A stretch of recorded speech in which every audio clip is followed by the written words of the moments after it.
If I had been a little braver back then and confessed to her, would things be different now? If I had chased after my friend that day and asked him to stay, would we still be in touch? If I had been more patient with my parents and not hung up that call, if I had chosen a different university, accepted that offer, if only. The endless what-ifs are like an invisible thread tightly binding you to a certain moment in the past. The more you struggle, the tighter it pulls. Then you begin to doubt yourself. Did I make the wrong decision every single time? Why do I always regret things? Why does it feel like I've been out of sync with life at every step? If you've ever felt this way, I want to tell you something first. You are not alone, and you didn't do anything wrong. Today, let's talk about this. Why we are so prone to regret, and how we can finally let go of the version of ourselves that made the wrong choices. In psychology, this state of repeatedly revisiting the past and dwelling on if only things had been different has a vivid name: rumination. The term originally describes how animals like cows and sheep regurgitate partially digested food and chew it again. Doesn't that sound exactly like what we do with regret? We bring past events back from memory, chewing over the details, the regrets, the moments that could have been better again and again. You think you're reflecting, but in reality, you're just reliving the pain. The difference between reflection and rumination is this.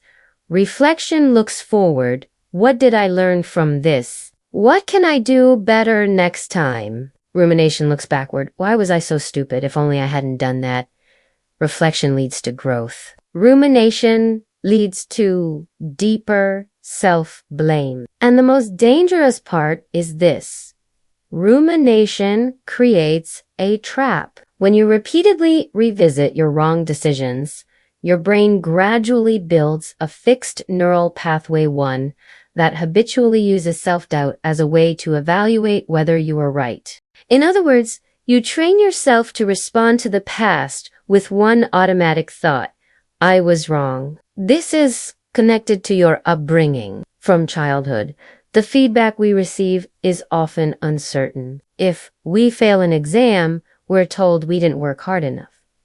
If we succeed, we're told it was luck. At work, doing something right is expected, while mistakes are criticized. In such an environment, we develop a survival strategy to deny ourselves first so that others' judgment won't hurt as much. But over time, this strategy becomes your belief.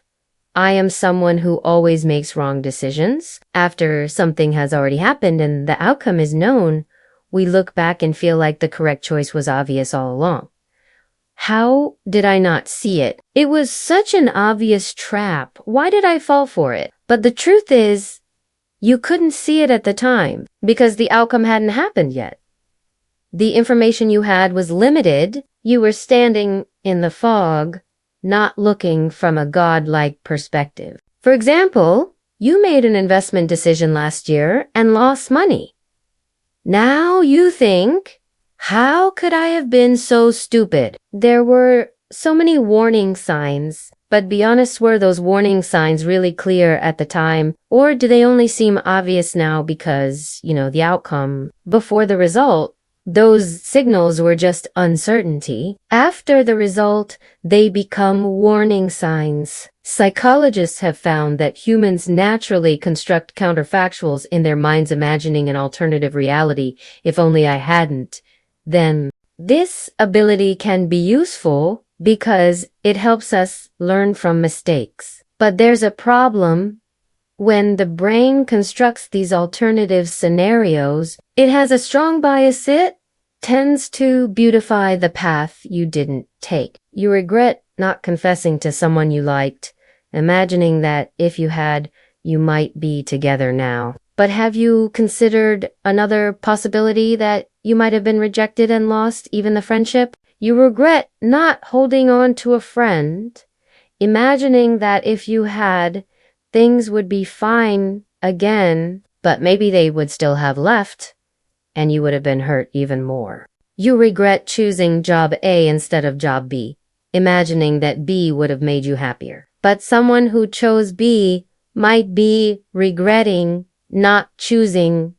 The human brain comes with a default setting. It applies a beauty filter to the path not taken and a flaw detector to the path you chose. If we dig deeper, the root of regret is an even deeper.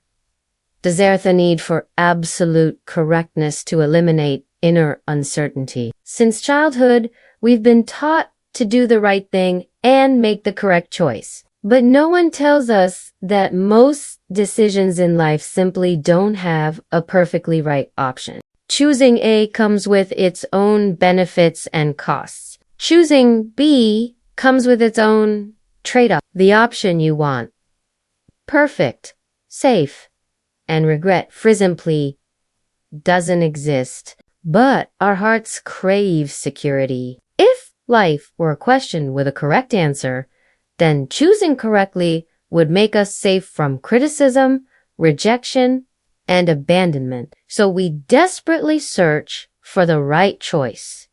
And after making a decision, we keep checking whether we were wrong. This pursuit of perfection and control is actually an attempt to fight the uncertainty of life with the illusion of absolute correctness. If you've understood all this, here's a truth you may not want to hear. Constant regret is, in essence, a way of bullying your past self. Imagine your past self standing at a crossroads, holding limited information, under pressure and anxiety, making a decision at that moment. That decision, at the time, was the best they could do. Maybe it wasn't the optimal choice in hindsight, but ask yourself, did they really have a better option back then? They didn't know the future. They were already under pressure. They only had their current abilities, understanding, and courage within those limits. They made the best decision they could. Next time you find yourself regretting something, don't say, "Why am I like this? I'm so useless." Instead, say, "Okay, my brain is giving me a piece of data. This data tells me I have a certain expectation or need. Thank you, brain. I've received it." Then ask yourself one question. What actionable insight can I extract from this regret and apply to the future? For example, regret not being more patient with my parents' data. I actually care about my relationship with them. Action. Next time I call, I'll listen for 3 more minutes before hanging up. Regret not being brave enough to confess data. I'm afraid of missing important people. Action. Next time I feel something, I'll at least tell them, "I think you're interesting." You see, when you treat regret as a signal instead of a verdict, it transforms from a tool that punishes you into one that helps you understand yourself. Many people ask, how do I know whether I truly made a mistake or I'm just regretting? My answer may surprise you. That distinction isn't so important because whether the decision was right or wrong, it's already in the past. What you can change is not the past, but how you interpret it. What truly matters is not, did I make the wrong choice? But are you willing to forgive the version of yourself who made that choice? The truth about life is this. Everyone standing at a crossroads feels lost.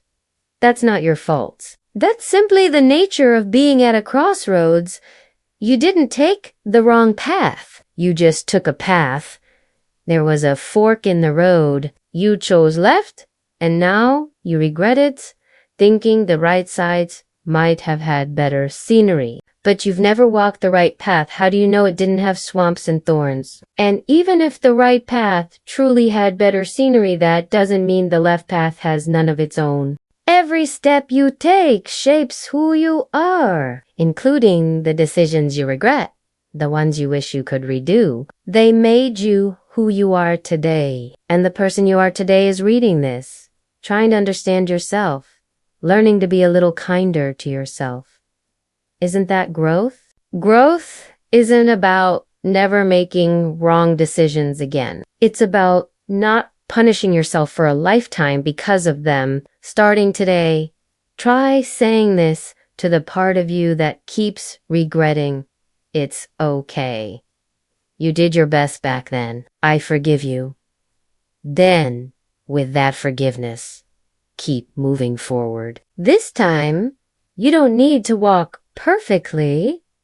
You just need to walk a little lighter.